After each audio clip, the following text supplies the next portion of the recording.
Olá, meus amigos, um dia de muita paz para todos nós. É sempre um motivo de muita alegria estarmos reunidos para estudarmos a obra O Livro dos Médiuns. E hoje nós vamos dar continuidade ao item 163, Pessoas Elétricas. Elevando então o nosso pensamento a Jesus, o amor de nossa vida.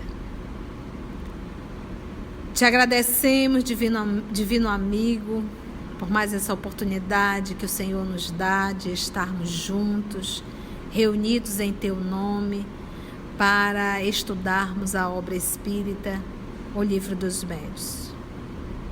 Nós te agradecemos muito esse momento que nos consola, que nos fortalece, que nos esclarece.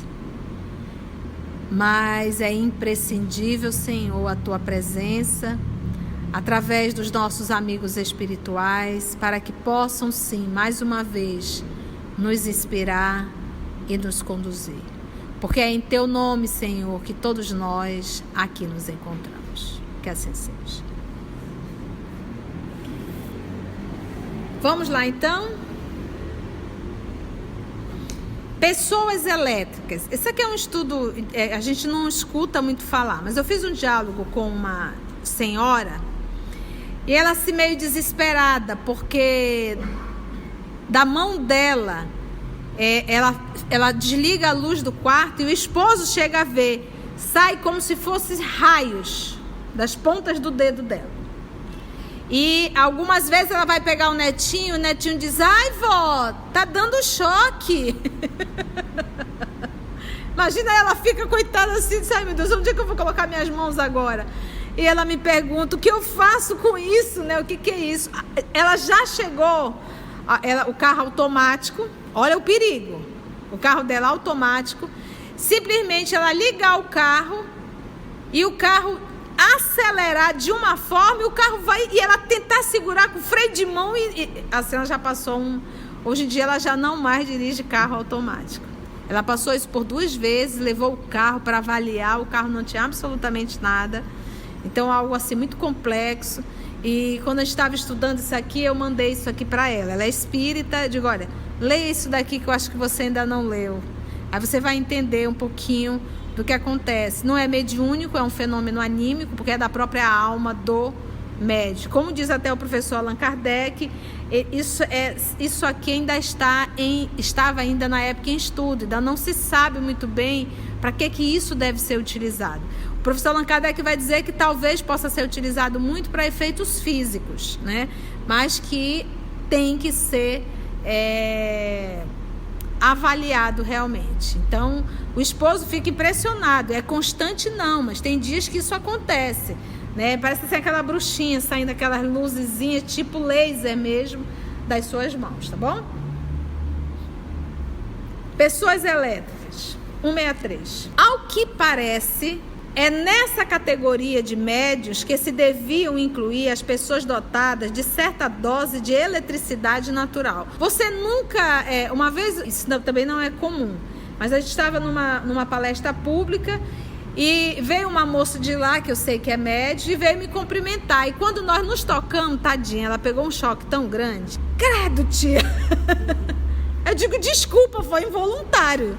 Então não é uma coisa que eu tinha acabado uma palestra, eu devia estar elétrica mesmo, né? Eletrizada, como dizia, ela tomou esse choque. Isso deve ter acontecido talvez comigo, que eu me recorde, 2 ou 3 vezes. Mas sempre assim após uma atividade, não nessa proporção dessa nossa irmã que eu acabei de falar. E vocês nunca tiveram essa experiência de tocar em alguém ou pegar ou levar um choque? Ah, já? Já tiveram, né? E é um choque mesmo, né?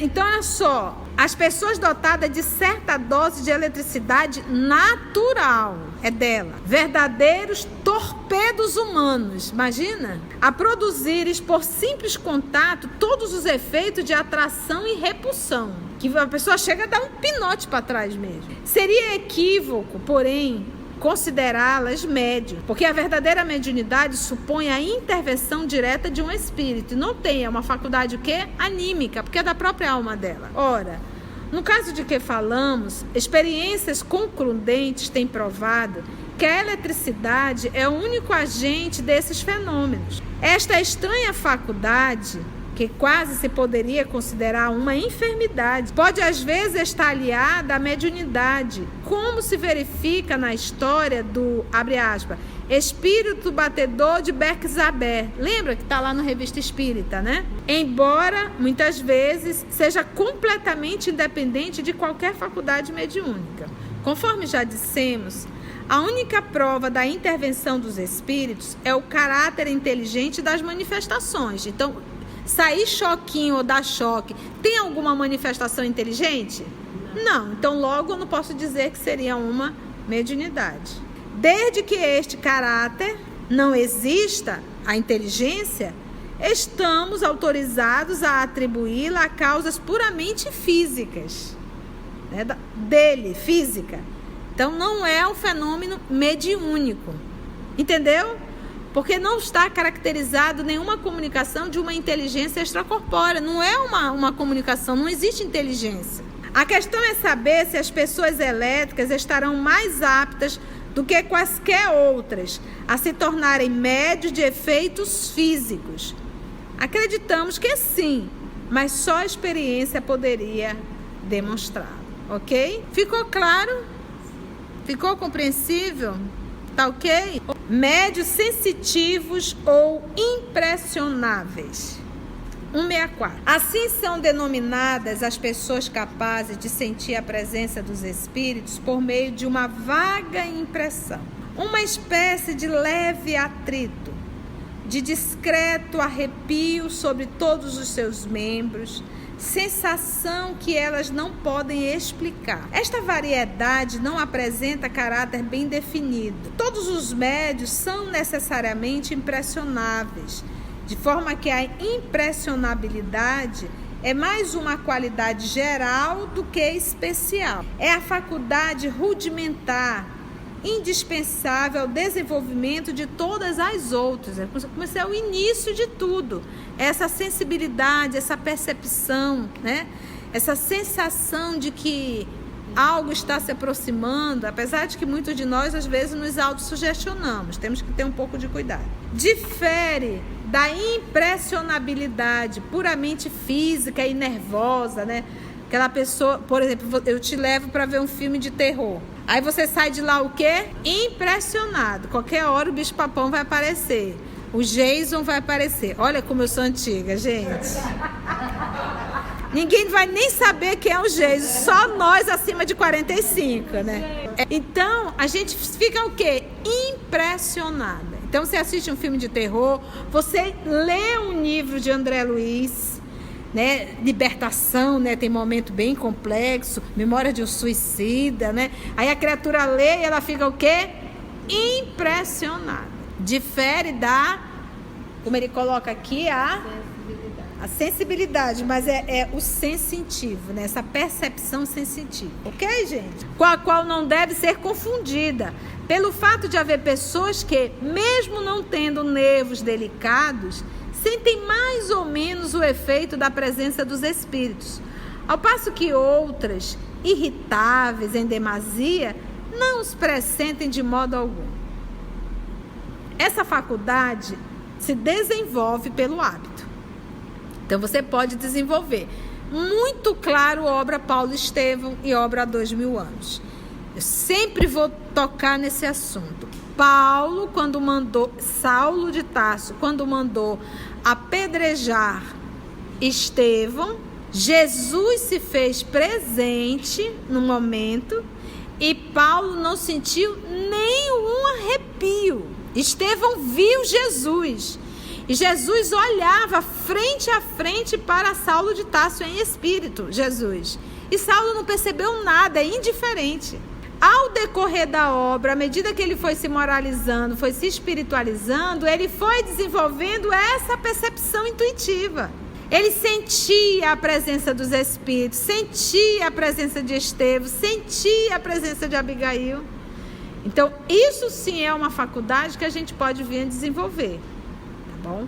Outra coisa é muito interessante, quando você se torna espírita e você está naquele período da paixão, né, daquele apaixonado, e normalmente a paixão é algo meio irracional, e a criatura estuda muito pouco, ou quando estuda de uma forma muito apaixonada, aí ela se arvora, ela é a pessoa, tá? Não é ela a mulher, ela a pessoa. Ela se arvora a querer perceber tudo. Então, se entra numa senzala, ai, eu tô passando mal. É a presença dos espíritos aqui, eu tô sofrendo tanto. Ai, meu Deus, são tantos espíritos. Me tira daqui. Às vezes é só piti, tá, gente? Porque quem procura acha. E a pessoa pode estar se autossugestionando. Qualquer lugar que nós venhamos a estar, por que se eu levar essa pessoa para um forrabodó, ela não vai sentir nada? E você acha que não tem espíritos de péssimo grau de evolução ali? Espíritos perversos? Mas não sente nada, ainda fica sambando, chicoteando lá, né? E sacudindo toda, né? Numa felicidade só. Aí entra numa senzala, passa mal. Os espíritos ali não estão. Fica impregnado no ambiente e fica, mas cada um busca o que quer. Todos os ambientes estão impregnados de vibrações. Então, às vezes, a gente até por um processo de baixa estima, a gente se autossugestiona muito, que é para chamar atenção e ter a atenção direcionada só para si. Então, tem muito piti, realmente. Nós temos que nos fortalecer, adentrarmos em um lugar, orarmos. Eu entro, saio. Você não sentiu alguma coisa? Eu digo, não. Eu vou procurar. Eu entro, eu quero saber a parte histórica. Mas eu não fico aqui, porque procurou, achou. Quem cutuca, acha. A minha irmã, quando esteve no Rio, ela foi lá visitar a casa de Dom Pedro II, que fica lá em Petrópolis. E aí a Viviane me contando, né, a história, ela sabendo que a gente estava estudando Brasil, Coração do Mundo, Pátria do Evangelho, ela disse, mana, o que teve de gente que passou mal ali. Eu digo, como assim? A última mulher desmaiou, bum. Eu digo, e tu? Ela disse, eu vou sair daqui que deve ter morto que só que tem. Obviamente, ela disse, o que tu achas, mano? Será que são os espíritos? Mano, de duas uma. A probabilidade, a pessoa desmaiar realmente, às vezes a probabilidade é a pessoa já ter vivido naquele espaço e acionar uma carga dentro dela muito grande. Pode, mas são suposições, então cada caso é um caso, teria que sentar, o que você sentiu, em que momento, né? E aí você vai fazer um diálogo para... ou você não foi hipoglicemia mesmo, você não comeu, tomou café, como a nossa, né? Então tem que realmente sempre perguntar para a gente não rotular tudo de mediunidade, tá bom? Então essa faculdade se desenvolve pelo hábito e pode adquirir tal sutileza que aquele que a possui reconhece pela impressão que experimenta não só a natureza boa ou má do espírito que está ao seu lado, mas até a sua individualidade. Como o cego reconhece por uma sensação que não sabe definir a aproximação de tal ou tal pessoa. Torna-se, com relação aos espíritos, um verdadeiro sensitivo. Um espírito bom produz sempre uma impressão suave e agradável. A de um espírito mau, pelo contrário, é penosa, angustiante e desagradável. Há como que um cheiro de impureza. Ficou claro, gente? Vamos para os médios audientes? São os que ouvem a voz dos espíritos, médios audientes. Conforme já dissemos ao falar da pneumatofonia, trata-se de uma voz interior que se faz ouvir no fórum íntimo das pessoas. De outras vezes é uma voz exterior, clara e distinta. Então, quando a gente fala em médio audiente, pode ser uma voz interior, como pode ser uma voz exterior. E lembra, uma voz interior é aquela informação completa, algo que você não estava pensando. Os médios, então ele diz, clara e distinta, qual a de uma pessoa viva. Os médios audientes podem, assim, conversar com os espíritos. Quando tem o hábito de se comunicar com os determinados espíritos, eles os reconhecem imediatamente pela natureza da voz, porque o médium audiente, nesse caso aqui, ele só ouve, ele não vê. Logo, ele reconhece pela voz, pela natureza da voz. Quem não seja dotado desta faculdade pode igualmente conversar com um espírito, desde que disponha para auxiliar de um médium audiente que desempenha a função de intérprete. Né? Você pode, mas tem que ter um médium para ser o intérprete, né? Era o que ele fazia, Kardec. Ele se utilizava de médium audiente, de médium vidente, Está lá em Revista Espírita. Esta faculdade é muito agradável quando o médium só ouve espíritos bons. Porque quando a gente pensa numa faculdade, a gente pensa que ele só vai ouvir espíritos bons. Vou lembrar de um outro filme, hoje eu estou cinematográfica. Vocês lembram do Ghost? Olha aí, 1990. Vocês lembram não me lembro o nome dela, mas ela era médium. No início ela o quê? Mentia, lembra? Ela realmente aprontava. De um momento para o outro, o Sam, eu me lembro do nome do Sam, que era o Patrick, íntima eu, né? O Patrick. Ele falou, disse assim, mentirosa. Ela deu um sacudido. Ele percebeu, olha, ela está me ouvindo. Você está me ouvindo? Ela disse, meu Deus, quem que está falando? E ela começou a se desesperar. Oda May, pronta, Oda May. Olha só, que nome diferente, né? Obrigada, querida. A Oda May. E aí ela começou a ficar desesperada. E o Sam botando para falar. E o que ele solicitou? Que ela fosse até a casa da esposa, que estaria correndo risco de vida. Ela disse que não ia. O que ele fez a madrugada inteira? Cantou, a coitada querendo dormir, ele cantando. Então, pode haver sim esses inconvenientes. De aparecer um sangue no mundo espiritual. E um elefante chateia muita gente, e espírito chatinho chateia muito mais. Então, pode haver sim esses inconvenientes, tá bom? Então, às vezes a gente pede uma faculdade e a gente pensa que só vai se comunicar com o espírito superior. Não. Quando você abre uma porta, entra tudo. Aí vai depender da tua condição moral, né? Ele diz, esta faculdade é muito agradável quando o médium só ouve espíritos bons, ou somente aqueles por quem chama. Entretanto, o quadro muda por completo quando um espírito mau se agarra a ele, fazendo-lhe ouvir a cada minuto as coisas mais desagradáveis, e não raro, as mais inconvenientes. Um elefante chateia muita gente, 2 elefantes, né? Em tal caso, cumpre ao médium livrar-se desses espíritos pelos meios que indicaremos no capítulo sobre a obsessão. Amados amigos, e assim nós finalizamos mais um estudo da obra O Livro dos Médiuns, agradecendo sempre a Deus nosso Pai, a espiritualidade amiga que nos conduziu, e até o nosso próximo estudo, se Deus assim nos permitir.